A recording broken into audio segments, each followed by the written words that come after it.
काश्मीरची आपल्या मनामध्ये एक इमेज आहे, एक प्रतिमा आहे. आणि ही प्रतिमा कोणती आहे आणि त्या प्रतिमेला जेव्हा तडा जातो तेव्हा काय असतं? उदाहरण द्यायचं झालं तर 22 एप्रिलला जो दहशतवाद्यांनी हल्ला केला पहलगाम जवळ असलेल्या एका पर्यटन केंद्रात, म्हणजे पर्यटन स्थळावरती, त्याच्यामध्ये म्हणजे जवळपास 27 लोक निर्घृणपणे मारण्यात आले. आणि यामध्ये काश्मीरपासून कन्याकुमारी आणि गुजरातपासून आसाम असे सगळे भारतीय तिकडे होते. या सगळ्या भारतीयांची जी म्हणजे त्यांची जी वेदना आहे म्हणजे सगळ्यांचीच, आणि त्यामुळे जो धक्का बसलेला आहे आपल्याला, विशेषतः सर्व भारतीयांना, आणि याच्यामध्ये मी काश्मीरींचाही समावेश करतोय. विशेषतः काश्मीरी लोकांची रोजीरोटी अवलंबून होती. तो पर्यटन व्यवसाय याच्यामध्ये धोक्यात आलेला आहे या हल्ल्यामुळे. आता हे सगळं असताना आपण त्या सगळ्यांच्या मुलाखती तर पाहिल्याच. सगळ्यांनी जे काम केलेलं आहे सरद संस्थेने, त्यानंतर इतर म्हणजे जे बळी पडलेले होते त्यांचे फोटो आपण पाहिले, त्यानंतर ते जे पर्यटक होते त्यांची जी ही आहेत मनोगत आहेत ती आपण ऐकलेली आहे. त्याच्याशिवाय राजकारणाच्या पातळीवर, प्रशासनाच्या पातळीवर जे कोणते निर्णय घेतले जात आहेत ही आपण ऐकतो आहोत. मी आज त्या राजकारणाची चर्चा करणार नाही आहे. मी आज चर्चा करणार आहे काश्मीरमधल्या जनजीवनाची. काश्मीरची आपल्या मनात असलेली प्रतिमा काय आहे आणि प्रत्यक्ष काश्मीर कसं आहे. म्हणजे काश्मीरच्या निसर्ग सौंदर्याबद्दल मी बोलत नाही आहे, तर काश्मीरी माणसं, तिथल्या महिला, तिथले विद्यार्थी हे कसे आहे, हे आपल्याला त्यांना भेटल्यानंतर आपल्याला काय समजतो याची मी आज चर्चा करणार आहे. आणि या चर्चेसाठी माझ्याबरोबर आहेत आशुतोष शेर्के. 2012 पासून 2025 पर्यंत आशुतोष जवळपास दरवर्षी काश्मीरला किमान एकदा तरी भेट देत आहेत. त्यांनी पहिली जी भेट दिलेली होती की जो योग बिरादरीचा कार्यक्रम होता, स्टुडंट एक्सचेंज प्रोग्राम, याच्यासाठी ते गेलेले होते. त्यावेळेला ते काश्मीरी विद्यार्थ्यांना महाराष्ट्रातल्या काही शहरात घेऊन आले होते आणि मग इकडच्या काही विद्यार्थ्यांना तिकडे घेऊन गेले आणि त्यामधून त्यांचा एकंदर विद्यार्थी वर्गाशी, तिकडचे प्राध्यापक, विद्यापीठ यांच्याशी त्यांचा चांगले संबंध निर्माण झाले, अतिशय जवळचे संबंध निर्माण झाले. आणि या 12 वर्षात त्यांनी जो काश्मीर पाहिला, जो अनुभवला, ते आज आपण त्यांच्याकडनं ऐकणार आहोत. तो पहिलं म्हणजे हिंदी जर्नलच्या माझा जो कार्यक्रम आहे तो सुनील तांबे शो मध्ये सहभागी झाल्याबद्दल मनापासून अभिनंदन. Thank you sir.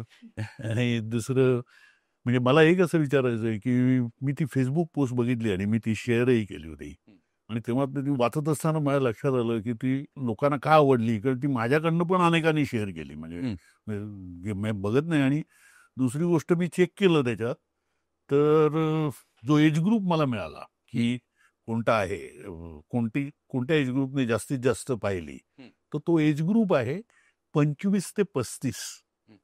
म्हणजे आता माझं वय आहे 63, आणि ती जी पोस्ट, जी आपली पोस्ट आहे ही मी जी शेअर केली, त्याच्यामध्ये जवळपास 50 ते 60% व्ह्युअर्स हे 25 ते 35 या वयोगटातले आहेत. त्यामुळे ती खूप लोकांना अपील झालेली आहे. म्हणजे आश्वासक बाब अशी आहे की तरुणांना ती खूप अपील झालेली आहे. आणि त्या पोस्टला अपील होण्याचं एक कारण मला असं वाटतं की जी काश्मीरबद्दलची मी आत्ता म्हटलं की इमेज जी आहे, त्या इमेज ही आपण जी इमेजच असते ना आपल्या मनामध्ये, आपण वर्तमानपत्रातून याच्यातून बघतो, तर ती एकदम त्यांना कळलं हे काहीतरी वेगळं दिसतंय काश्मीर. आपण जे वर्तमानपत्रात वाचतोय, टीव्हीवरती पाहतोय, ते हे काश्मीर नाही आहे. कारण त्या पोस्टमध्ये कोणत्याही याचा उल्लेखच नाही आहे कशाचा. दहशतवाद्यांचा उल्लेख नाही आहे की सुरक्षा दलांचा उल्लेख नाही आहे, कशाचाच नाही आहे. फक्त काय एक अनुभव आला पूरस्थितीमध्ये, तो सगळ्यांना सांगितलेला आहे. तर मला असं म्हणायचं की हा काश्मीरबद्दलचं हे आपलं जे काही नातं आहे हे केव्हा सुरू झालं आणि कसं विकसित झालं हे जरा थोडक्यात सांगा. सुनील सर, म्हणजे तुम्ही आत्ता जे म्हणाला तोच उद्देश माझा होता. कारण मी जे काश्मीर या 12 वर्षात बघितलं, बदलताना पाहिलं. लोक जे आहेत त्यांच्या अंतर्मनात मला जाता आलं. खूप सुंदर नाती तयार झाली आमची आणि खूप लोकांची नाती तयार झाली. म्हणजे मला आत्ता असं म्हणता येईल की एक 150-200 मित्रमंडळी माझी काश्मीरमध्ये आहेत. अशी एक 30-35 घरं आहेत की ज्याच्यामध्ये मी कधीही जाऊन राहू शकतो. ते माझ्या घरी येऊन कधीही राहू शकतात. तर हे जे घडलं तेव्हा सुरुवात जी झाली ती 2012 मध्ये झाली. त्याच्या आधी 1-2 वर्ष आम्ही त्याच्यावरती विचार करत होतो की हे असं करावं. लोक मिळायला पाहिजेत आणि पण 2012 पासनं झाली. आणि तुम्ही आत्ता जे म्हणालात की काश्मीरबद्दलचं म्हणजे एक मत काय आहे लोकांमध्ये आणि एक इमेज काय आहे, कोणती प्रतिमा आपण घेऊन बसलोय, तर त्याची अनुभूती मला त्यावेळी पण आली. कारण मी जेव्हा काश्मीरच्या विद्यार्थ्यांना युवक बिरादरीतर्फे आम्ही इथे गोदावरी मिलनसाठी घेऊन आलो, तेव्हा पोलीस दलातनं आम्हाला विचारणा झाली की तुम्ही बाकीच्या ठिकाणावरनं स्टुडंट्स आणताय ते ठीक आहे, पण काश्मीर मधले स्टुडंट्स कुठल्या घरात राहणार आहेत ह्याची आम्हाला इत्थंभूत माहिती पाहिजे. आता हा जो भाग होता आणि माझा एक जवळचा मित्र होता पोलीस दलातला, तो म्हणाला की अरे बाबा तू स्वतःच्या घरी नको आणूस, हे कशाला तू उगाच, आपल्याला काय माहित नसतं याच्याबद्दल. हा सगळा दुजाभाव जो आहे तो त्यावेळेपासून आमच्या डोक्यामध्ये सतत आहे. म्हणजे लोक ऑब्जेक्शन घेतात की तिकडे गेल्यावर आपल्याला असं म्हटलं जातं तुम्ही इंडियावरनं आलात का, असं काही वर्षापूर्वीपर्यंत लोक ऐकत होते. पण इथे जेव्हा मी काश्मीरी विद्यार्थ्यांना घरी ठेवायचा प्रयत्न केला तेव्हा आम्हाला अक्षरशः घरं शोधावी लागली. हा तर हा एक अनुभव. नंतर मी जेव्हा त्यांच्या निमंत्रणावरनं मी तिथे जात होतो आणि मला फक्त प्रेक्षणीय स्थळं किंवा जिथे टुरिस्ट जातात ती स्थळं पाहायची नव्हती, मला त्यांच्याबरोबर राहायचं होतं, त्यांच्या गावांमध्ये जायचं होतं, त्या मैत्री वाढवायच्या होत्या. तो प्रयत्न मी जेव्हा केला तेव्हा मला एक अतिशय रॅशनली विचार करणारे सैन्यातले अधिकारी, माझा मित्र, खास जवळचा मित्र लहानपणापासूनचा, तो मला म्हणाला की हे बघ आशुतोष, माझं काश्मीरमध्ये पोस्टिंग झालेलं आहे. तुला जर असे कोणी बोलवत असतील आणि आपल्या इंटिरियर मधल्या गावांमध्ये बोलवत असतील तर तू अजिबात जाऊ नकोस. कारण काश्मीरी लोकांवरती पुढची 50 वर्ष अजिबात भरोसा ठेवता कामा नये, भरोसा ठेवता येणार नाही. तुला अशा पद्धतीने गायब करतील की तुला कळणारही नाही. आणि मग मी रोजा बघितला होता आणि सगळं बघितलं होतं आणि ते 90च्या आसपास जे काय होतं वातावरण, त्याच्यानंतर आपण 2010 पर्यंत आलो होतो आणि त्या काळामध्ये हे सगळं होतं. मी तर हे सगळं घरी सांगितलंच नाही की असं मला यांनी सांगितलंय आणि जायची तयारी. आणि हे मी जेव्हा काश्मीरी मित्राला माझ्या सांगितलं की मला असं असं सांगितलेलं आहे आणि सैन्यातल्या जबाबदार अधिकाऱ्यांनी सांगितलेलं आहे, तर मी काय करू? तर म्हणाला, सर, आशुतोष सर, तुम्ही निर्णय घ्या, पण मी तुम्हाला सांगतो की मी हृदयापासून तुम्हाला बोलवलेलं आहे. माझे आई वडील जे तुम्हाला बोलवतायत, आम्ही सगळे मित्रमंडळी म्हणून बोलवतोय. तुम्ही तिथे येणं हे आम्ही अगदी हृदयाच्या तळापासून आम्ही हे निमंत्रण दिलेलं आहे. आम्हाला तुम्ही पाहिजेत आणि तिथे आपण खूप छान छान काही काही ऍक्टिव्हिटीज यूथसाठी करू शकतो, तेव्हा तुम्ही या. आणि तुम्ही हा सगळा विचार आणू नका. आणि ते जे अपील होतं त्याचं आणि तोपर्यंत जी आमची ओळख होती त्याच्यावर मी असं ठरवलं की नाही, आपण नक्की जायचं आणि हा सल्ले जे आहेत ते थोडे तूर्तास बाजूला ठेवायचे. आणि आय थिंक त्याच्यातनंच जे काय मार्ग माझ्यासाठी काश्मीरमध्ये ओपन झाले, खुले झाले, ते अप्रतिम होते. तो सगळा अनुभव. पण कशासाठी बोलवलं होतं? अ, अ, त्यावेळी युवक बिरादरीतर्फे आम्ही उडान नावाचा एक उपक्रम करत होतो आणि देशभर जाऊन वेगवेगळ्या युवकांशी बोलणं, त्यांच्या एकूण व्यक्तिमत्वावरती त्यांचं एक्सपोजर, त्यांच्याशी अनेक विविध विषयांवरती चर्चा, त्यांना बोलतं करणं, कौशल्य विकासाबद्दलची एक दृष्टी देणं, करिअर आणि जे काय मार्ग आहेत त्याच्याबद्दल त्यांच्याशी चर्चा करणं, अशी शिबिरांची शृंखला आम्ही केली होती. आणि त्याच शृंखला घेऊन काश्मीरमध्ये जाणं हा एक, आणि काश्मीर युनिव्हर्सिटीच्या बरोबर थोडंसं आणि अनंतनाग मधल्या विद्यापीठाशी चर्चा करून अशा पद्धतीने हे उपक्रम करण्यासाठी आम्हाला तिथे जायचं होतं. आता याच्यामध्ये म्हणजे असे उपक्रम केवळ तुम्हीच नाही आधीही केले असतील, तर ते काश्मीरी विद्यार्थ्यांचे असे कोणते अनुभव आहेत आणि त्यांच्या मनात भारताबद्दलची एक काय प्रतिमा आहे? मला वाटतं की मी म्हटलं मगाशी की 12 वर्षामध्ये खूप बदल झालेत आणि ते बदल सुरुवात झाली होती. म्हणजे असे उपक्रम आम्ही करावेसे वाटणं आणि तिथलं विद्यापीठ त्याच्यासाठी तयार होणं, त्या विद्यापीठातनं एक्सचेंजसाठी स्टुडंट्स पाठवणं. तर मला असं वाटतं त्या काळामध्ये ऑलरेडी ही पहल सुरू झाली होती, की एक कम्युनिकेशन व्हावं, इथे संधी उपलब्ध व्हाव्यात. मेन स्ट्रीममध्ये ही सगळी जी बॉर्डर स्टेट्समधली आपली मुलं आहेत, मुलं-मुली आहेत, ती यावीत. असे प्रयत्न अनेक संस्था संघटनांमधनं सुरू झाले होते. त्याचाच एक भाग म्हणता येईल. खूप असा ठरवून नव्हता, पण तरीसुद्धा या कल्पना सगळ्या आपल्या विचारविश्वात होत्या आणि मग त्याच्यातनं हे सुरू झालं. पण तिथून खूप चांगला रिस्पॉन्स होता आणि तो रिस्पॉन्स आणि तो पाहून आम्हाला असं वाटलं की नाही आता जायला पाहिजे.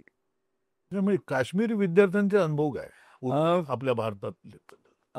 त्यावेळी म्हणजे मी मगाशी सांगत होतो आणि सुटलं माझ्याकडनं की 12 वर्षापूर्वी मी जेव्हा तिथे गेलो तेव्हा बाय चॉईस मी तिथे आमचे खूप मित्र तोपर्यंत झाले होते, त्यांना आणलं होतं आधी, त्यामुळे ओळखी होत्या.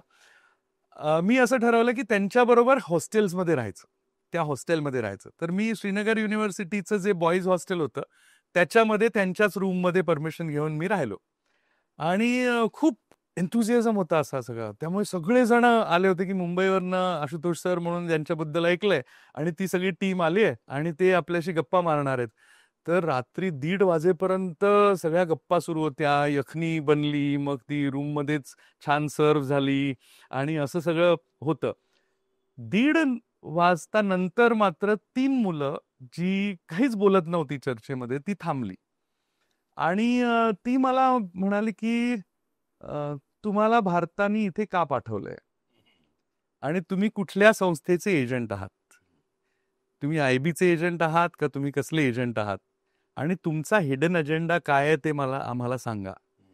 कारण तुम्ही इतके कसे काय सडनली सगळ्यांशी कम्युनिकेट करताय.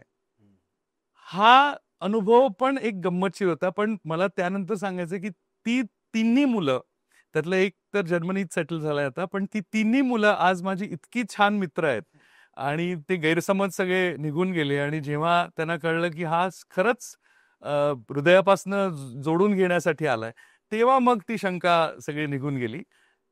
अशी परिस्थिती त्यावेळी होती. म्हणजे काश्मीरी विद्यार्थ्यांचे काय अनुभव, की ते समजा मुंबईत आले किंवा हैदराबादमध्ये गेले असतील किंवा आणखीन इकडे आले, तेव्हा त्यांना काय अनुभव आले? त्यांना एक प्रकारे माझ्यावर जो संशय होता त्याला पण खूप कारणं होती. म्हणजे मी काश्मीरच्या काही प्राध्यापकांशी जेव्हा त्यावेळी बोललो, तेव्हा ते म्हणाले, की तुम्ही येताय किंवा तुम्ही आमच्या मुलांना मुंबईकडे घेऊन जाताय, पण त्यांची काळजी घ्या. कारण आमचे आत्तापर्यंतचे अनुभव सगळ्या शहरांमध्ये, मग दिल्ली असो, हैदराबाद असो, बंगलोर असो, काश्मीरी मुलांसाठी खूप वाईट आलेले आहेत. मी त्यांना अधिक खोलात जाऊन विचारणा केली जेव्हा आणि विश्वास दिला, तेव्हा ते म्हणाले, की एक अख्खी बस घेऊन मी विद्यार्थ्यांची, एम.एच्या विद्यार्थ्यांची एक अख्खी बस घेऊन दिल्ली युनिव्हर्सिटीच्या निमंत्रणावरनं जेव्हा दिल्लीत गेलो आणि युनिव्हर्सिटीची बस होती, ऑफिशियल बस होती. ती घेऊन मी गेलो, तेव्हा दिल्ली युनिव्हर्सिटीच्या बाहेर कुठेही रस्त्यावर किंवा युनिव्हर्सिटीच्या आत ट्रॅफिक डिपार्टमेंट आणि पोलिसांनी काश्मीरची बस आहे म्हणून ती पार्क पण करू दिली नाही. म्हणजे हे अतिरेकीच आहेत. अशा प्रकारची मानसिकता जी होती, तर सेफ्टीसाठी आम्ही ही अलाव करू शकत नाही. म्हणून त्यांना पार्किंग स्पेस पण नाही दिली. हैदराबादमध्ये जेव्हा काहीतरी त्या दिवशी एक हिंसा झाली किंवा एक अफवा काहीतरी तयार झाली, तेव्हा पहिल्यांदी या सगळ्या काश्मीरी विद्यार्थ्यांना लॉकअपमध्ये घेण्यात आलं. तर ही जेव्हा जोडण्यासाठी मुलं जात होती, तेव्हा असे अनुभव या सगळ्या काळामध्ये काश्मीरी मुलांबरोबर, तरुणांबरोबर सातत्याने येत होते. जिथे-जिथे कुठे काहीतरी घडेल, तेव्हा पहिल्यांदी ताब्यात घ्या त्या शहरात जे काश्मीरी युवक आहेत, मुस्लिम काश्मीरी युवक असतील, त्यांना ते ताब्यात घे. या सगळ्यातनं एक कटुता जी असते की ही कटुता नव्हती. म्हणजे मला हे आश्चर्य वाटतं की त्यांच्या मनात कटुता नव्हती, पण कधी आपल्याला विश्वासघात होईल काहीच सांगता येत नाही. अशा प्रकारचा एक एक संशय, अविश्वास. अविश्वास, संशय असा डोक्यात होता आणि त्यामुळे हा कोणीतरी येतोय आणि बोलतोय तर ह्याच्या मागे काहीतरी नक्कीच असणार असं एक मनामध्ये काही जणांच्या असायचं. पण ती अगदी थोडी मुलं होती. बाकी जे अनुभव मला आले ते मुलांचे, विद्यार्थिनींचे, मुलींचे हे अतिशय सुंदर होते. आणि आम्ही जो उपक्रम तयार केला होता त्याच्यामध्ये खूप प्रचंड प्रमाणात सहभागी ते सगळे झाले. अनेक प्राध्यापक होते. म्हणजे इनोव्हेशन सारखी काही जी डिपार्टमेंट्स होती त्याच्यामधल्या प्राध्यापकांनी तर आम्हाला प्रचंड मदत केली या सगळ्या गोष्टींसाठी. आता याच्यामधलं म्हणजे नेमकं आहे, म्हणजे मी याच्यात जात नाही फार तुमच्या कार्यक्रमाच्या तपशिलामध्ये, परंतु यामध्ये काश्मीरी महिला किंवा काश्मीरी मुली यांच्याबद्दलचे काय, म्हणजे काय फरक आहे आपल्याकडे आणि त्यांच्याकडे असं? आपलं म्हणजे जर कोणत्याही, म्हणजे मला आठवतं की अगदी लहानपणी मला आत्तेभाऊ माझा खूप मोठा असलेला तो जेव्हा तिकडे काश्मीरमध्ये गेला तेव्हा तो म्हणाला की काश्मीर की कली, आणि ते एक म्हणजे तो एक काश्मीर की कली मूवी नंतर ते जे काय आहे की ती म्हणजे काय अतिशय सुंदर हो. अशी ती काश्मीरी स्त्री, आणि फक्त पण हे मात्र सौंदर्यापर्यंतच पण हे मात्र खरं आहे, कारण मी पण पहिल्यांदाच काश्मीरमध्ये, म्हणजे मला माझा डोळ्यावरती त्यावेळेला विश्वास बसला नव्हता की ओठ हे नैसर्गिकरित्या लाल असू ते लाल शकतात गाल आणि आणि ओठ गाल गुलाबी असू शकतात त्याला कोणत्याही मेकअप शिवाय. हे मी पहिल्यांदा तिकडेच बघितलं. बरोबर. तर सौंदर्याबद्दल प्रश्नच नाही, पण त्या सौंदर्याबरोबर मी काही गोष्टी ज्या ऑब्झर्व केल्या त्या मला इथे तुमच्याबरोबर शेअर करायला आवडेल. त्याच्यामध्ये ती नुसतीच कळी, ती नुसतीच सुंदर असं एक परसेप्शन असतं.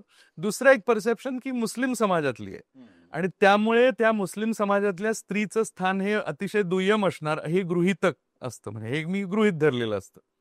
या सगळ्या बरोबर जेव्हा मी या सगळ्यानिशी मी जेव्हा या मुलींशी बोललो तेव्हा मला असं लक्षात आलं की त्या अतिशय उच्च विद्याविभूषित आहेत आणि त्यांची लेवल ऑफ डिस्कशन्स ही अतिशय मॅच्युअर आहेत. इनफॅक्ट मुलांपेक्षा सुद्धा सरस असं लेवल ऑफ डिस्कशन्स त्यांची सगळी होती.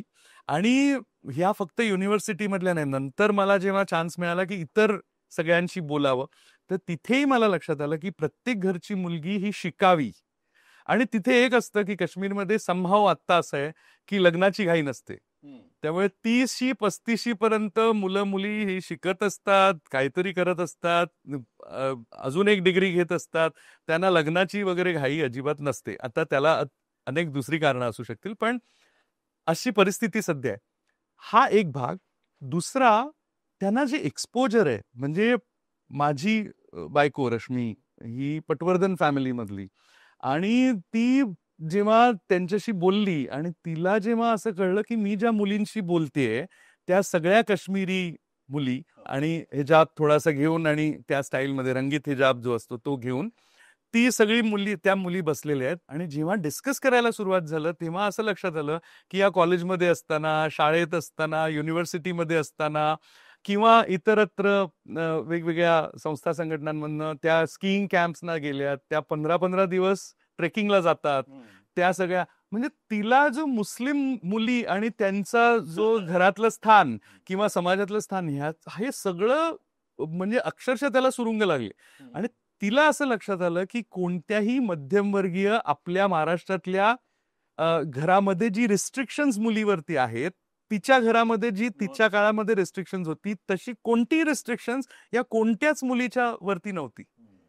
त्यामुळे त्या हिजाबवरनं फक्त हिचं काय स्थान असेल असा जो काय विचार होता त्याच्याऐवजी हे एकदम वेगळं झालं. आणि मग लक्षात आलं तिला की का या मुली इतक्या सुंदर डिस्कशन्सना आहेत, सगळ्या गोष्टींबद्दल किती कॉन्फिडेंटली बोलतात.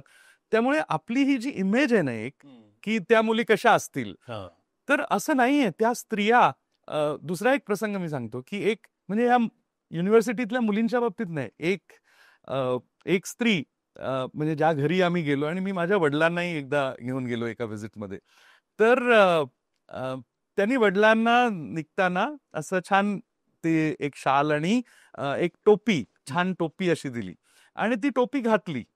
आणि त्यानंतर जी स्त्री होती, त्या घरातली जी मोठी स्त्री होती, तिने पुढे येऊन त्यांची टोपी अशी सारखी केली आणि गालाला असा हात लावून त्यांना म्हणाल्या की किती छान दिसतोयस तू.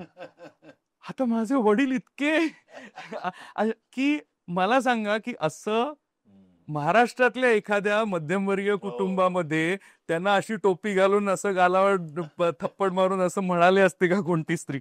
ही जी लँग्वेज त्याच्यातनं लक्षात येतं की जेंडर बद्दलच्या पण ज्या काय किंवा काश्मीरी स्त्रीचं घरातलं स्थान हे अतिशय म्हणजे मी असं म्हणणार नाही की कोणतेच भेद नाहीये, पण इथे आपण महाराष्ट्रामधलं जर कंपॅरिझन केला मध्यमवर्गीय कुटुंबामध्ये 10-15 वर्षापूर्वीचं जे स्थान होतं त्याच्यापेक्षा टोटली वेगळं स्थान हे ट्रॅडिशनल त्या घरांमध्ये पण आहे आणि तिला इम्पॉर्टन्स आहे. ती स्त्री ही करती स्त्री आहे. आत्ता पिढीमध्ये म्हणजे मी आत्ता जवळजवळ 3 फॅमिलीज मला माहिती आहेत, जी कपल्स माझ्या समोर आहेत, की जी काश्मीरमध्ये राहत आहेत. स्त्रीनी नोकरी घेतलेली आहे, सरकारी किंवा कोणती तरी नोकरी घेतलेली आहे आणि पुरुषांनी ठरवून मुलं आणि घर सांभाळण्याचं हे केलं. म्हणजे आपण जर एक परसेप्शन, एक इमेज घेऊन जर बसलो ना, तर आपल्याला काश्मीरी समाज कळणारच नाही. तो खूप असा त्याचं रसायनच सगळं वेगळं झालंय. आणि या ज्या आहेत ना म्हणजे बागा तिकडच्या, या पर्यटकांसाठी आहेत की काश्मीरी लोक पण त्याचा एवढा उपभोग घेतात? काश्मीरी पर्यटकांसाठी वगैरे ठीक आहे, आपण जातो आणि ते ट्युलिप्स वगैरे बघतो. काश्मीरी समाजामध्ये दर सुट्टीच्या दिवशी शनिवार रविवार, शुक्रवार शनिवार रविवार किंवा कुठलेही म्हणजे रविवारचा जो सुट्टीचा दिवस आहे, तुम्ही कुठल्याही काश्मीरच्या बागा आणि आपण पर्यटक म्हणून ज्या बागा बघतो त्या ते मुघल गार्डन्स वगैरे आहेत ना, आणि ते नितांत सुंदर, हो नितांत सुंदर आहेत, म्हणजे त्या काश्मीरची शानच आहे. पण काश्मीरमध्ये प्रत्येक गावामध्ये, प्रत्येक छोट्या टाउन मध्ये असंख्य बाग आहे. हो, आणि त्या अगदी व्यवस्थित. आणि तिथे ना जसं परदेशामध्ये आपण बघतो, युरोप किंवा न्यूझीलंडमध्ये वगैरे मी बघितलं की बार्बिक्यू असतो, तिथे एक बेंचेस असतात. काश्मीरमध्ये ती ट्रॅडिशन आहे.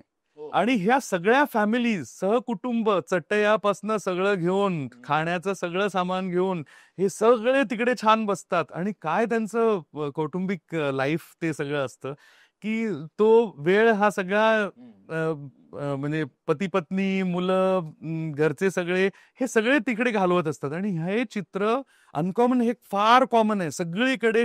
रविवारच्या दिवशी तुम्हाला हेच चित्र सगळीकडे दिसेल, शनिवार रविवारच्या दिवशी. आणि दुसरं पण मगाशी मी स्त्रीच्या स्थानाबद्दल सांगत होतो. तुम्ही जेव्हा काश्मीरी नवदाम्पत्य अशा बागांमध्ये दिसतात एकमेकांशी बोलताना, तेव्हा ती लाजणारी वगैरे अजिबात नसते. ती पुरुषाच्या म्हणजे स्वतःच्या नव्या नवऱ्याच्या खांद्यावर हात ठेवताना पण सर्रास दिसते. त्याचा हात स्वतः हातात घेणारी दिसते. आणि ह्याच्यात अतिशयोक्ती अजिबात नाही. म्हणजे मी हे परत परत काय म्हणतात, मला विश्वास न बसल्यामुळे मी पुन्हा पुन्हा पाहिलं. तिची बॉडी लँग्वेज ही अतिशय सहज आहे.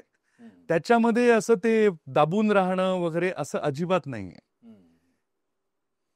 आणि याच्यामध्ये आता पुढचा प्रश्न याच्यामधनं की हे जे आपण काश्मीरचं जे मी ऐकतोय, तर याच्यामध्ये नेमकं काश्मीरी लोकांना भारताबद्दल असलेला जो दुरावा आहे एक, दुसरी गोष्ट जी आहे की म्हणजे सगळ्यात असं वाटतं आपल्या सगळ्यांनाच की काश्मीरमध्ये घराघरात जणू काही अतिरेक्यांचे समर्थक आहेत. म्हणजे इंग्रजी भाषेत बोलायचं झालं तर पीसफुल सपोर्टर्स, पीसफुल हे मोल्स असे सगळं म्हटलं जातं.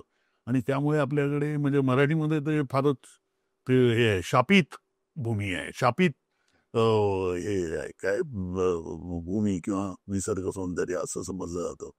काय नेमकं म्हणजे याच्याबद्दल जरा काय अनुभव आहे? मी ज्या काळामध्ये काश्मीरमध्ये जायला सुरुवात केली तो काळ हा नव्हता. त्याच्या आधी 90च्या आसपासचा जो काळ आहे तो काश्मीरमध्ये एक पिढी जी आहे ती अफेक्ट झालेली होती. आणि जे काय होतं आपल्याला माहिती आहे की शेजारी राष्ट्रातनं जे काय पाकिस्तानमधनं ज्या काही गोष्टी होत होत्या त्याच्यातनं या युवकांना ट्रेन करायला नेलं जात होतं आणि असं. आणि अशा स्टोरीज मी जेव्हा एक कनेक्शन्स तयार झाली तेव्हा मी खूप विचारल्या आणि त्याच्याबद्दल गेल्या पिढीमध्ये म्हणजे आता बघा ना की 90 पासनच्या तो काळ किती गेलेला आहे आणि मला असं लक्षात आलं की त्यांना या गोष्टी विसरायच्यात, त्यांना या गोष्टीपासून फारकत घ्यायची आणि त्यांना या गोष्टीबद्दलची एक एक प्रकारची गिल्ट आहे असं मला लक्षात आलं. एक प्रकारची गिल्ट आहे आणि आता परत असं काही होऊ नये हा प्रचंड याचा रेटा आहे, या विचारांचा रेटा आहे, त्यामुळे जनमताचा रेट आहे आणि त्याची मानसिकता मी म्हणतोय की म्हणून जर तुम्ही बघाल तर आत्ता जे झालं काश्मीरमध्ये त्याच्यानंतर तुम्ही जो उल्लेख केला अक्षरशः प्रत्येक शहरामधनं प्रत्येक छोट्या टाउन मधनं म्हणजे लोलाबमध्ये सुरुवात झाली.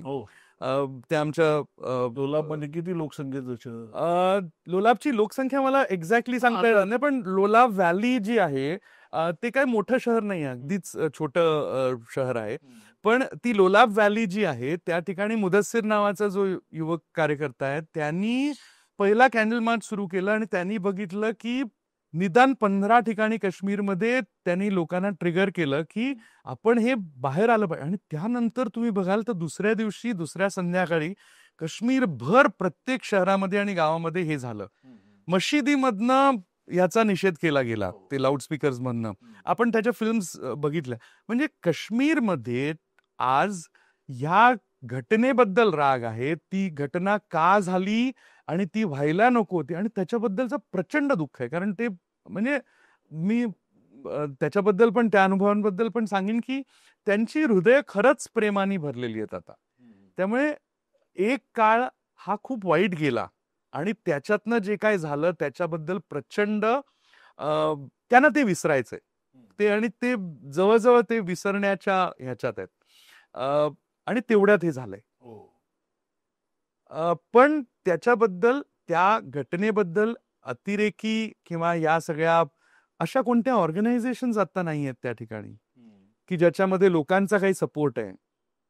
ते काश्मीरियत बद्दल बोलतात ते आपण चूक म्हणजे काही वेळेला गैरसमज होतो आपला की काश्मीरियत म्हणजे ते नाही.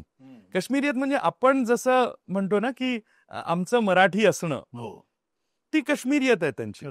आणि त्या काश्मीरियतला ते खूप सांस्कृतिक खूप सुंदर असं विणलंय त्यांनी आणि ती काश्मीरियत दिसते. म्हणजे ती जी काश्मीरियत आहे त्याच्यात प्रेम आहे, आपुलकी आहे, प्रचंड त्या सगळ्या गोष्टींबद्दलचा खातिरदारी, मेहमान नवाजी जी आहे ना ती प्रचंड आहे आणि खूप सुंदर असा समाज तो मला एकूण दिसलाय त्याच्यातला.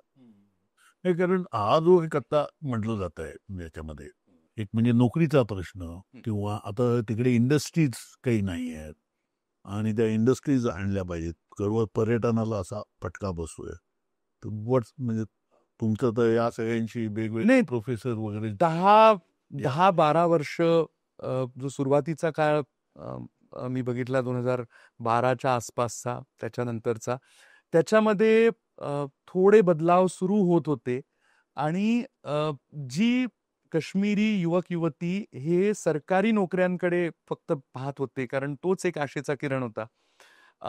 त्या काळामध्ये पर्यटन हळूहळू सुरू व्हायला लागलं होतं, लोक जायला लागले होते आणि पुन्हा एकदा सगळं उघडायला लागलं होतं.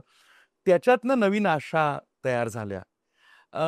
काही जण स्वतःचे नवीन उद्योग सुरू करत होते ह्यावर आधारित. जे ट्रॅडिशनल उद्योग अगदी मरणासन्न झाले होते ते पुन्हा म्हणजे फर्निचरचा, अक्रोडच्या लाकडाच्या फर्निचरचा बिझनेस, त्यांचं ट्रॅडिशनल सगळं हे परत उठाव घ्यायला लागलं होतं या सगळ्या वर्षांमध्ये. कारण पर्यटक वाढले होते, लोकांचं नजरा पुन्हा एकदा जोडून घेण्याच्या होत्या.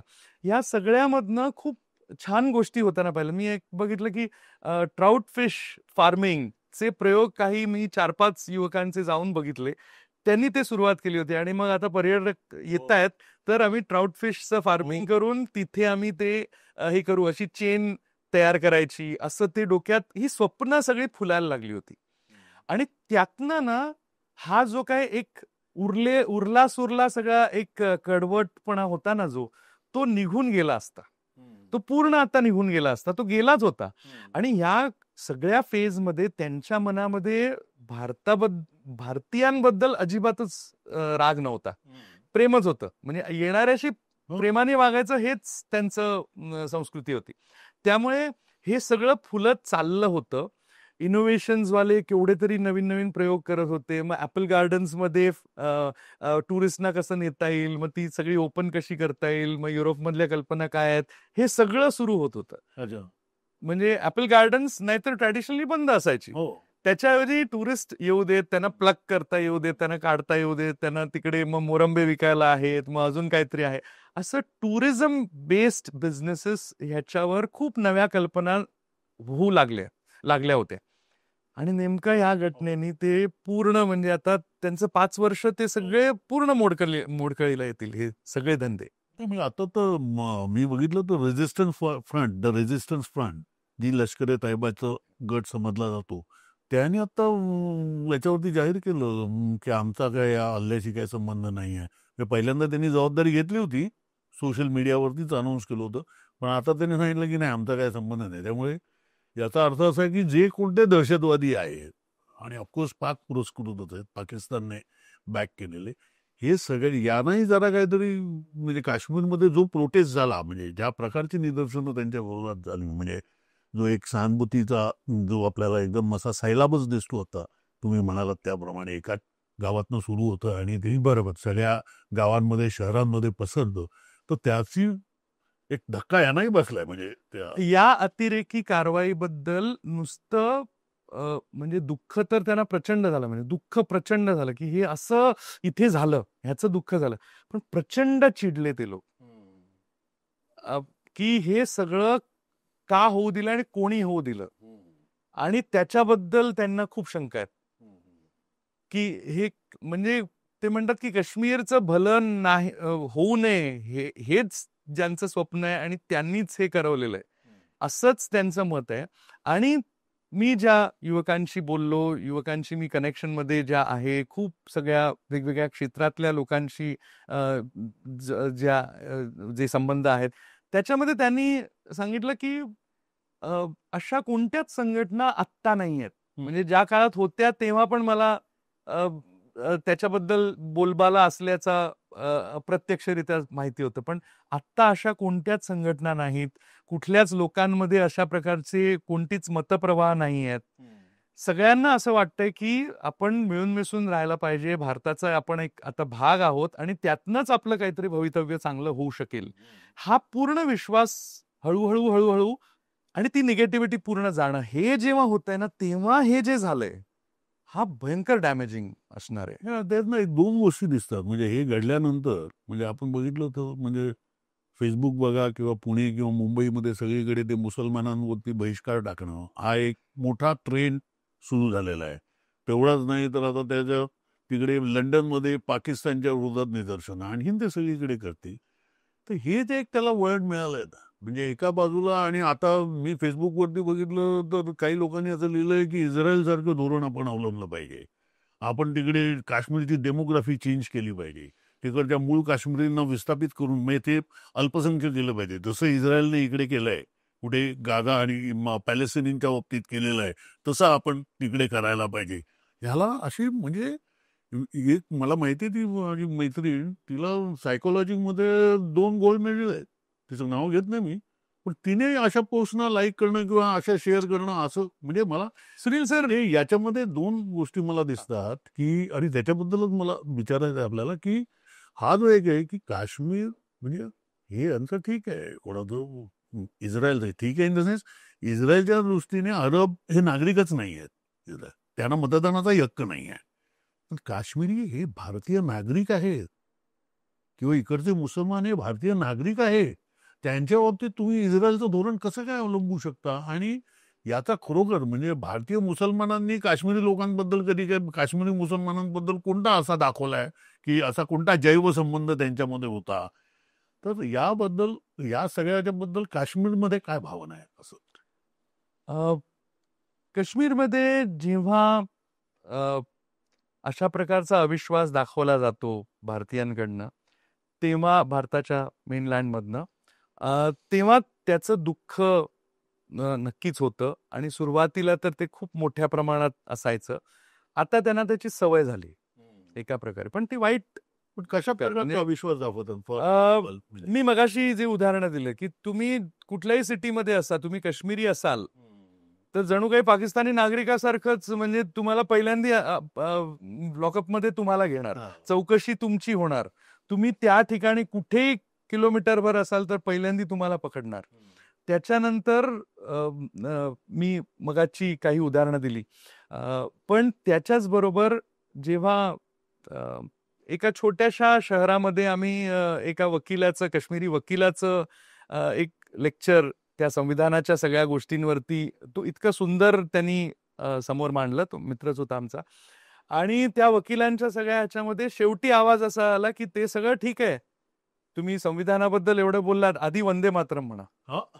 म्हणजे हे सगळं झाल्यावर तुम्ही शेवटी प्रूव्ह करायला पाहिजे की तुम्ही इथले तुमचं देशभक्ती, तुमचं जे काय हे आहे ते तुम्ही प्रूव्ह करायला पाहिजे. हे जे प्रकार आहे हे प्रचंड जखम करणार आहे ना, प्रचंड हृदयाला हे त्रास देणार आहे. हे सगळे त्रास घेऊन हे सगळं जगणं चालू आहे. म्हणजे इंडिया पाकिस्तान मॅच असताना माझ्या बरोबर 4 काश्मीरी मित्र इथे होते आणि त्यांना त्या सगळ्या ऑफिसमधले म्हणजे त्या संस्थेमधले मित्र सगळे एकत्र असताना ते म्हणाले की आज इंडिया जीतेगा या पाकिस्तान. तो म्हणाले, सर आप मुझे अपनी विश पूछ रहे हो या गेस पूछ रहे हो या एनालिसिस पूछ रहे हो. तो म्हणाला की म्हणजे ते किती अलर्ट राहून की एनालिसिस पूछ रहे हो. तो म्हणाला नहीं, मैं तुम्हारा एनालिसिस पूछ रहा हूं. तर तो म्हणाला की फिर पाकिस्तान जीतेगा. तो म्हणाला, गया ना अपनी जात पर. हे जे जखमा आहेत ना ह्या प्रचंड आहेत. म्हणजे आपण ह्याच्याबद्दल काय कोणती भूमिका घेणार आहोत? आणि आम्हाला हा प्रदेश पाहिजे, हा आमचा अविभाज्य भाग आहे. म्हणजे काय फक्त जमीन आहे? म्हणजे तो नंदनवन आहे म्हणून ते तुम्हाला पाहिजे? मग तिथले लोक, मग त्या लोकांचं काय? का तुम्हाला ते संपवून टाकायचं आणि फक्त जमिनीचा तुकडा घेऊन जायचं? म्हणजे ही जर आमचं अंडरस्टँडिंग देशाबद्दलचं असेल, राष्ट्राबद्दलचं असेल, एकात्मतेबद्दलचं असेल तर मग कठीण आहे. पण जर असं करायचं नसेल आणि हृदय जिंकायची असतील तर आपल्याला कुठेतरी एकत्र येऊन जोडणारी स्थानं शोधायला पाहिजेत आणि ते जोडून घेतलं पाहिजे. त्याच्यासाठी स्पेसेस तयार केल्या पाहिजेत. म्हणून पर्यटन ही अशी एक स्पेस होती आणि त्याच्यातनं हे घडत होतं. जर सगळ्यांचे अनुभव बघितले, तो एक प्रसंग झाल्यानंतर जे हजारो अनुभव लोकांनी, हजारो वेगवेगळ्या लोकांनी, आणि आता युट्यूब मधनं ते पुढे आले, ते सगळ्यांचे एकही असा नव्हता की ह्यांनी मला लुटलं, ह्यांनी मला त्रास दिला. विमान कंपन्यांनी लुटलं, पण ड्रायव्हरनी तर पैसेही नाही घेतले. हे कुठून आलं सगळं? आणि एक ते तुम्ही याच्या पोस्टमध्ये लिहिलं होतं, तो पूर आला तेव्हा तुम्ही तिकडे होतात काश्मीरमध्ये, तेव्हा काय जरा सांगा. म्हणजे आता तर तो हल्ला आहे, बरोबर, म्हणून मी म्हटलं पूर आला काश्मीरमध्ये आपत्ती आलेली असताना काय? राईट. सो 2013 मधला तो प्रचंड पूर होता आणि काश्मीरने असा पूर पाहिला नव्हता. तर तो पूर जो होता, झेलमचं पाणी सगळं येत होतं आणि जे दोन्ही तलाव आहेत, म्हणजे दाल तलाव आणि दुसरा आपला नगीन, सो हे दोन्ही जे जोड तलाव एका पद्धतीने त्याच्या लेवल्स वाढत होत्या. आणि हाऊस बोट असतात ना, आपण सगळ्यांनी पाहिलं की हाऊस बोट हे ब्रिटिशांनी तयार केलेल्या गोष्टी होत्या त्यांना राहण्यासाठी, आणि मग ती ट्रॅडिशनचा एक भाग झाला. तर त्या हाऊस बोट सगळ्या अशा काठानी जोडलेल्या असतात जमिनीला, आणि तिथे तुम्ही हॉटेलसारखं राहता आणि समोर सुंदर तलाव दिसतो. ह्या सगळ्यामध्ये म्हणजे मी त्याच्याही आधी राहिलो होतो, पण मी आणि माझा मित्र आणि आमची 3 छोटी मुलं, असे सगळे आम्ही 2 फॅमिलीज आलो होतो आणि छान राहायचं होतं. नंतर पुढे जायचं होतं. झालं असं की ते पाणी भरायला लागलं आणि मग ती बोट असते त्यामुळे ती हळूहळू वरती जाते, पण त्याच्यानंतर रोज ती वरती जायला लागली लेवल, आणि मग यायचा रस्ता जो होता तो पण आता बुडायला लागला. आणि आम्ही ज्या हाऊसबोट मध्ये होतो, अतिशय सुंदर अशी हाऊसबोट होती, दुर्दैवाने एक 3 वर्षापूर्वी आग लागली आणि त्याच्यात ती जळून खाक झाली. ती महाराजा हाऊसबोट, आणि ती महाराजा हाऊसबोट आणि राशिद भाई हे त्याचे मालक, आणि राशिद भाई स्वतः सगळं सर्व्ह करणारे. त्यांचा एक स्वयंपाकी आणि ते बाजूलाच असं जमिनीकडे किचन असतं, त्या किचनमध्ये ते बनवायचे जेवण आणि आम्हाला आणून द्यायचे. झालं असं की हळूहळू लेव्हल वाढायला लागली आणि मग एक दिवस किचनमध्ये पाणी शिरलं या हाऊसबोटच्या. ते म्हणाले की आता तर मी इथे बनवू शकत नाही, पण तुम्ही काही काळजी करू नका, आत्ता तुम्ही जाणं सेफ नाही, काही दिवसात पाणी उतरेल, 1-2 दिवस बघूया आता किती वाढणार अजून, तर मग तुम्ही सेफली जा. तर मग पूर्ण काश्मीर हळूहळू बंदच होतं. श्रीनगर तर जाण्यासारखं काहीच नव्हतं. आम्ही हाऊसबोटमध्येच फॅमिलीज राहत होतो. थोडी गंमत-जंमत करत होतो एवढंच. आणि टेन्शन होतं. रश्मी, कविता सगळ्यांना टेन्शन होतं. मला टेन्शन होतं आणि मुलांना घेऊन जायचं. बरं घरनं फोन येत होते, की काय म्हणजे तुम्ही अशा ह्याच्यात आहात, कसे अडकून पडलात वगैरे. राशीदभाई रोज आमच्या मुलांबरोबर बसत होते, त्यांना गोष्टी सांगत होते, मग त्यांना त्या तलावात त्यांनी लहानपणी कसे पोहलेत याच्याबद्दल सांगायचे आणि असे किस्से सांगत सांगत त्यांनी नंतर मग ते म्हणाले की इथे पाणी शिरलंय, आता मी काय करतो की श्रीनगर मधलं माझं घर अजून ओलं नाही झालंय, तिथे मी जाईन, बायकोनी जे बनवलं असेल ते सगळं बनवलेलं मी तुमच्यासाठी काढून ठेवेन आणि मी आणेन. आणि मग त्या माणसाने ते सुरू केलं. त्याच्यासाठी शिकारा घेऊन त्याला तिथे जावं लागत होतं, कारण बुडायला लागलं होतं सगळं सगळ्या भागात. रोज आम्ही रात्री झोपताना विचार करत होतो की आता उद्या पाणी ओसरायला सुरुवात होईल आणि असं झालंच नाही. शेवटी 3-4 दिवसांनी राशीदभाईच्या त्या घरामध्ये पण पाणी शिरलं झेलमचं. आणि ते जेव्हा झालं तेव्हा त्या बिचाराचा धीर सुटला. तो म्हणाला की आता मला सेफ्टी, घरच्यांची पण तुमची पण सगळ्याचीच काळजी वाटते. आता आम्हालाही कुठेतरी वरती जावं लागेल, पण आता माझं किचन पण बंद झालंय. आणि किचन नुसतं बंद होणं नाही, बाजारपेठा नव्हत्या, भाजी आणि काय वस्तू कुठून आणायच्या, धान्य कुठून आणायचं, हे सगळं करत असताना तो बिचारा इतका कष्ट घेऊन हे सगळं करत होता की ही 2 जोडपी आणि त्यांची छोटी छोटी मुलं राहिलेत आणि मला करायचंच आहे, पण तो सगळं सोडून हेच करत होता. मग शेवटच्या दिवशी मग झालं की आता होणार नाही. मग तो म्हणाला की मी कार सांगून ठेवली आहे, ती सुमो सांगून ठेवली आहे, तिथे ड्रायव्हर आहे बोया नावाचा. बोया म्हणजे बाळा, आपण बाळा जसं म्हणतो तसं तिकडे बोया म्हणतात. सो बोया आहे, बोया माझाच माणूस आहे, तो तुम्हाला सुखरूपपणे कुठेतरी वरच्या जागी पोचवेल. आणि सोनमर्गला त्यांनी सजेस्ट केलं की तिथे तो रस्ता होईल. आणि इथे मग सगळं सामान भरून त्या शिकाऱ्यांमध्ये आम्ही काहीतरी करून त्या कारपर्यंत पोचलो. तिथे चिखलात न चालत चालत तिथे हे केलो. पण या सगळ्यामध्ये राशीदभाई, त्याचा एक मदतनीस, बोया आणि नवीद नावाचा आमचा मित्र, या सगळ्यांनी इतके प्रचंड कष्ट घेतले की का आता हे आमच्या बरोबर आहेत म्हणून. त्यानंतर आम्ही सोनमर्गला पोहोचलो, ते पण चिखलातनं, आणि अतिशय असं भयानक दिसत होतं ते श्रीनगर, सगळं चिखलानी आणि पाण्याने भरलेलं. इतकं सुंदर श्रीनगर जर आधी पाहिलेलं आणि ते असं झालं होतं. मग सोनमर्गला आम्ही पोचलो आणि बऱ्याचसं हॉटेल बघितलं आणि तिथे आम्ही राहायला गेलो. तर तिकडे तो सुलतान म्हणून एक आम्हाला तिथला मालक भेटला आणि त्याला म्हटलं, बाबा आम्ही आलोय, पेट्रोल नाहीये का, डिझेल संपलंय आणि संपत आलंय. तो म्हणाला डिझेल आहे तेवढंच ठेवा, आता डिझेल वापरू नका, कारण सांगता येत नाही, इथे पण आर्मी आणि ह्याचे मध्ये पण डिझेल येत नाहीये, पेट्रोल पंप सगळे बंद आहेत, इंटरनेट लाईन सगळ्या बंद आहेत, हे सगळं बंद आहे. आता आमच्या पुढे अजून एक चॅलेंज की पैसे आता, कारण कार्ड स्वाईप करून देणार होतो आम्ही सगळं, म्हणजे कॅश कुठे कॅरी करणार.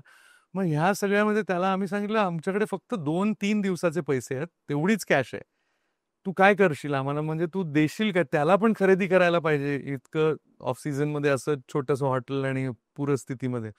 तर मी म्हटलं की काय करशील, तो म्हणाला काही काळजी करू नका, तुमची ही ट्रिप माझ्याबरोबर जितके दिवस आहात ती तुमच्या मुलांसाठी आणि तुमच्यासाठी मेमोरेबल होणार आणि तुम्ही आयुष्यात ही ट्रिप विसरणार नाही. आणि अक्षरशः त्या सुलताननी असंच केलं. त्यांनी इतकं कष्ट घेतले, त्यांनी इतकं प्लॅन केले, रोज आम्ही कुठे जायचं, चालत जायचं, मग ट्रेक करायचा, मग त्याच्यासाठी एक छोटा मदतनीस आम्हाला द्यायचो, मग तिकडे जाऊन तुम्ही काय करा याच्या त्याच्या कल्पना असायच्या. मग त्यांनी कुठेतरी पत्त्यांचे कॅट्स दिले, मग तू म्हणाल तिकडे जाऊन पत्ते खेळा, मग तुम्हाला, कारण मुलं होती ना त्यांना, आणि तो खूप छान ते पाहायचा. आणि त्यांनी अक्षरशः त्याचं प्रॉमिस ठेवलं. आम्ही 10 दिवस अडकलो. त्यांनी पैसे नाही घेतले. त्यांनी काहीच म्हणजे देण्यासारखं आम्हाला काहीच नव्हतं. मग शेवटी ती सोय झाली आणि आम्ही खाली गेलो.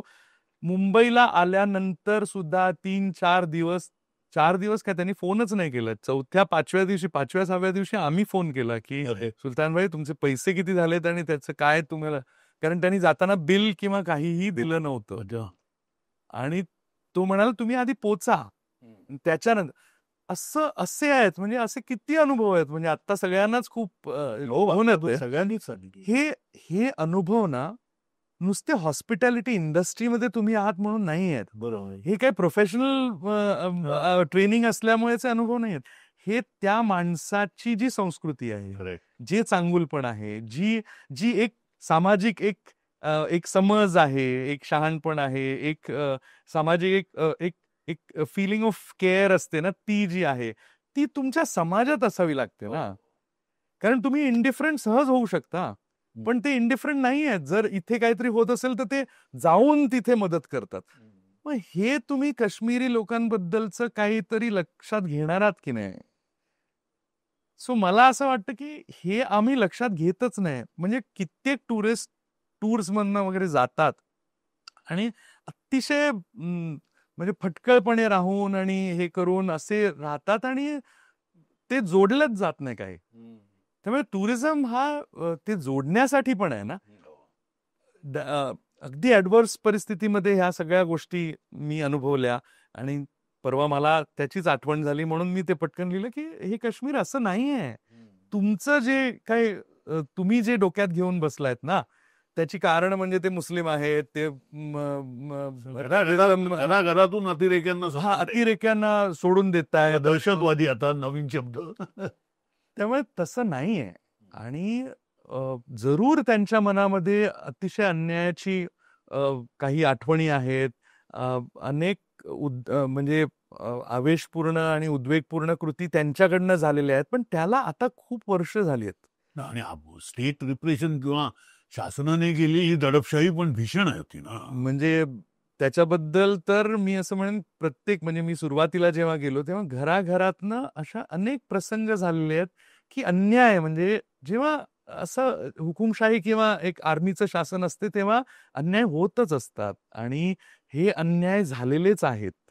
हा त्याला वाचा नव्हती ही खरी गोष्ट आहे. म्हणजे अनन्वित असे अत्याचार झालेले आहेत. यांच्याकडनं पण जे काय उद्वेग डोक्यात होता त्याच्यातनं जो म्हणजे अतिरेकी कारवाया झाल्या त्या पण प्रचंड भयानक होत्या. परंतु हे सगळं आता मागे सारून आपण पुढे जायचं की नाही हा एक जेव्हा प्रश्न येतो आणि मग जोडण्याच्या काय स्पेसेस आपण तयार करू शकतो ह्या आपण शोधण्याच्या जेव्हा येतो तरच आपण देश म्हणून, राष्ट्र म्हणून, समाज म्हणून पुढे जाऊ शकू. खरं तर या गप्पा आणखीनच चालायला पाहिजेत. आम्हालाही जरा चांगली माहिती मिळेल. परंतु याच्यातनं एक नक्की होतं ते म्हणजे आपल्या मनातलं असं म्हणण्यापेक्षाही आपल्या कल्पनेतलं काश्मीर आणि प्रत्यक्षातलं काश्मीर हे वेगळं आहे हे या चर्चेतनं लक्षात आलं असेल. सगळ्यात महत्वाची गोष्ट ही आता आशुतोष यांनी सांगितली की ते जे काही पर्यटकांबद्दल त्यांना जी आपुलकी आहे, जे प्रेम आहे, हा त्यांच्या व्यावसायिक प्रशिक्षणाचा भाग नाही आहे, तर तो त्यांच्या संस्कृतीचा भाग आहे. हे सगळ्यात महत्वाचं आहे. आणि अर्थातच दोन्ही म्हणजे त्या काश्मीरी लोकांनाही खूप काही भोगायला लागलंय आणि काश्मीरी लोकांनी म्हणजे काश्मीरमधल्या काही लोकांनी केलेले म्हणजे त्यांनी ज्या काही कृती केल्या त्यामुळे काश्मीरींना आणि बिगर काश्मीरींनाही काही भोगायला लागलंय. परंतु आज परिस्थिती वेगळी आहे. आपण हे सगळं मागे टाकायला हवं आणि ह्या ज्या कल्पना आहेत ते म्हणजे आपण तिकडचं डेमोग्राफी चेंज करूया, त्यांच्यावरती इस्रायलने जसं पॅलेस्टिनींची स्थिती केली तसं करूया, या असल्या काहीतरी म्हणजे ज्याला टाकाऊ आणि अतिशय तिरस्करणीय अशा ज्या बाबी आहे याचा प्रचार निदान आपण आपल्या पातळीवरती तरी करू नये. बाकी शासन प्रशासन जे काय करायचंय ते करतील. आपल्याला एपिसोड कसा वाटला हे कमेंट बॉक्समध्ये अवश्य नोंदवा, जेणेकरून यूट्यूबच्या अल्गोरिदममुळे हा एपिसोड अधिकाधिक लोकांपर्यंत जाईल. आणि एक करा ते म्हणजे तिकडे आपल्या स्क्रीनवरती एक जॉईनचं बटन आहे, तेही बटन दाबा आणि इंडी जर्नलला यथाशक्ती आर्थिक सहाय्य करा. धन्यवाद.